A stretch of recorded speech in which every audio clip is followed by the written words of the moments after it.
We're now joined on Zoom by Professor Musa, who's the Executive Director of the Heritage Development Trust, which focuses on research and documentation of the liberation heritage of South Africa in general, and also Zulu Cultural Heritage in particular. Professor, thanks very much indeed for joining us, and welcome to the program. Thank you very much, my brother. Thank you. Thank you very much.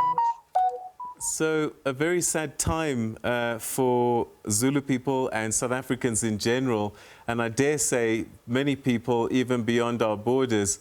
And many would have known and seen him from a distance, but this is a man that you knew quite well and had known for quite some time. Yes, I had known for exactly, let me say, 33 years. I first met him in 1988 on the occasion of his traditional wedding to Queen Mandlovu. I think she was the fourth one. And at that time, I was a Master of Music student at Natal University. Then Natal University is called UKZN now. And I was teaching music at a College of Education in Pietermaritzburg.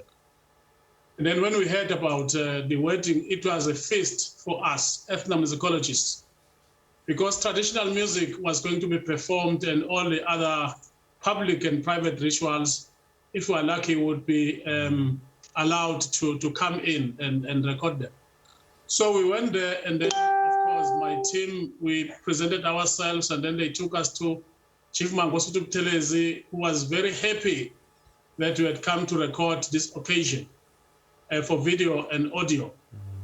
And then, of course, after that, Chief Buthelezi, as we talked about things, suggested that I go straight to the king. And I said, no, but how do I do it? Then he spoke to the king to say, he is a young ethnomusicologist, is recording this event. And then I was able to have a conversation with the king, who then referred me to Prince Gideon after that. And then the rest is history. Ever since, I have been in contact with him. Even now, I serve on the board of the Zulu Royal Household Trust.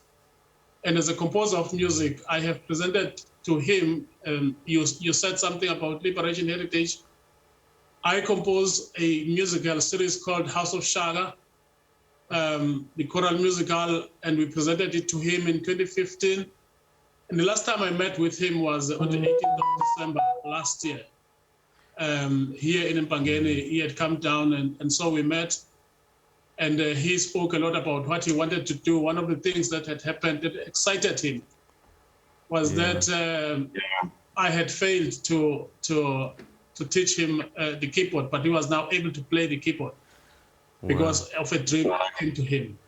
So then he had plans for this year. Unfortunately, that has not that's not happening now. But it's sad for, as you said, for SADC. You know, during the days of King Shaka, lots of people went to Zimbabwe, Malawi, Tanzania, Mozambique from here, and they've settled there. And some of the kings from that part of the world were down here in KwaZulu-Natal just today and yesterday to pay their tributes to the king. So there's connections all over as a result of his impact on issues of African Renaissance and issues of African culture, continuity, tradition, and change. So first and foremost, to you and to all of us, he will always be remembered as His Majesty. But there were moments, I'm sure, where you saw the man. And I just wonder what you remember from the interactions that you had, that moments perhaps that have stayed with you. Yeah, well, there was a time when I was advisor to the Premier of KwaZulu-Natal, Musa. And then most of the time he would send me on trips to Belgium or China and so on with the king. And then, of course, it became just an ordinary person and would discourage me and others from, in that setup, you know, folding our hands in front of him and so on. It became very relaxed. And of course, when you become too relaxed, then he says, hey, Mfana, you must remember, I am your king. but in a very jolly manner.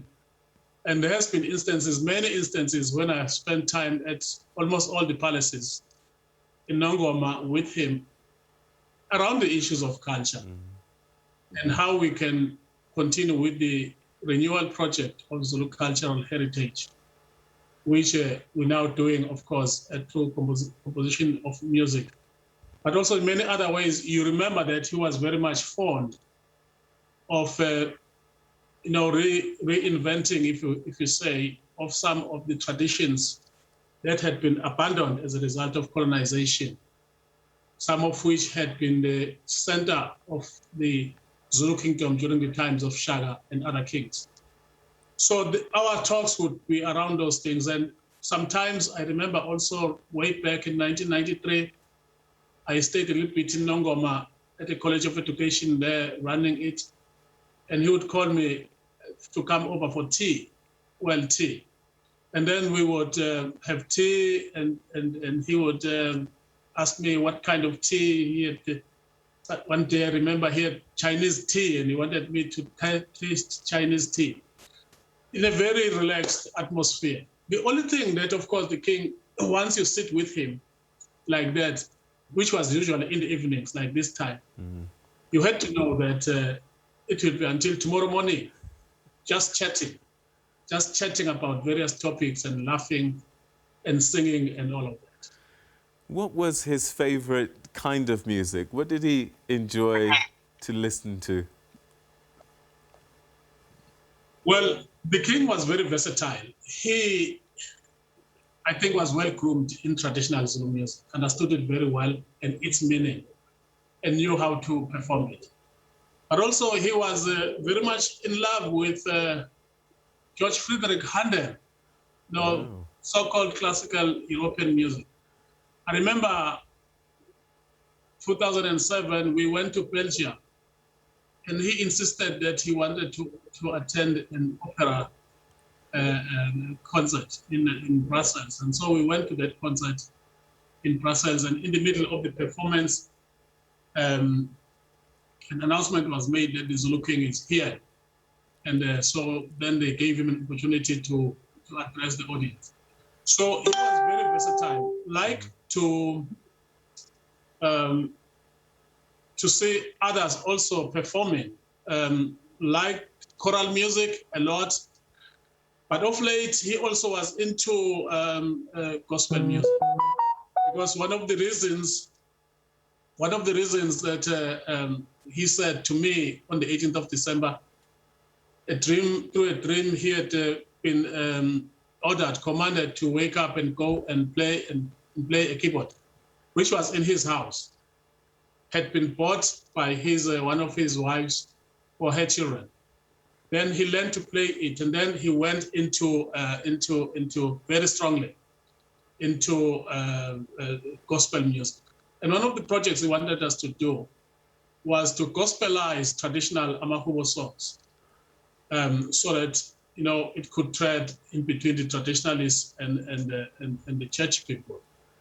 King was also a very spiritual people, both in the traditional sense as well as in the Christian sense, and he was a preacher at his church some of the times. All right, so people talk about legacies that people leave behind. A man who sat on the throne for nearly 5 full decades. It's probably difficult to try and sum up in a short space of time, but through your eyes, what will you remember him most for and his contribution? Well, in the year 1886, when the British colonizers came in here in Zululand, the governor uttered these words because King Dinuzulu was trying to rise up against the colonial system. And he said, the House of Shaka is dead. It is a thing of the past. Dinuzulu must know, and all the Zulus must know, that only the Queen now rules Zululand. And after that, there was a very bad spell in terms of Zulu cultural traditions. So the king will be remembered for renewal of Zulu cultural traditions, which has contributed into the subject of cultural economics, cultural tourism, cultural heritage tourism in this part of the country. He will also be remembered for his very strong articulations on the issues of land. That land was a public property which all people must have access to. I think he'll also be remembered for his love of education, the schools. I remember when I was at Nongoma, there was a kind of annual ritual for all principals and rectors of colleges of education, which I was at that time, to visit the king. So he would, in the beginning of the year, he would be able to address us and tell us about what needs to be achieved that year in terms of education. I think those are very important for now. But also he was a very kind man. I think I know almost all his sons, and they are equally very kind people. And some of his children went with my children to schools in Durban. They're also very kind people, very much like to participate in the issues of culture. So it was a big renaissance between 1971 and 2019, because 2020 was a lost year in terms of cultural renewal in this province and beyond. And also the connectivity, the rebuilding of the House of Shah, which the colonialists had said it had died.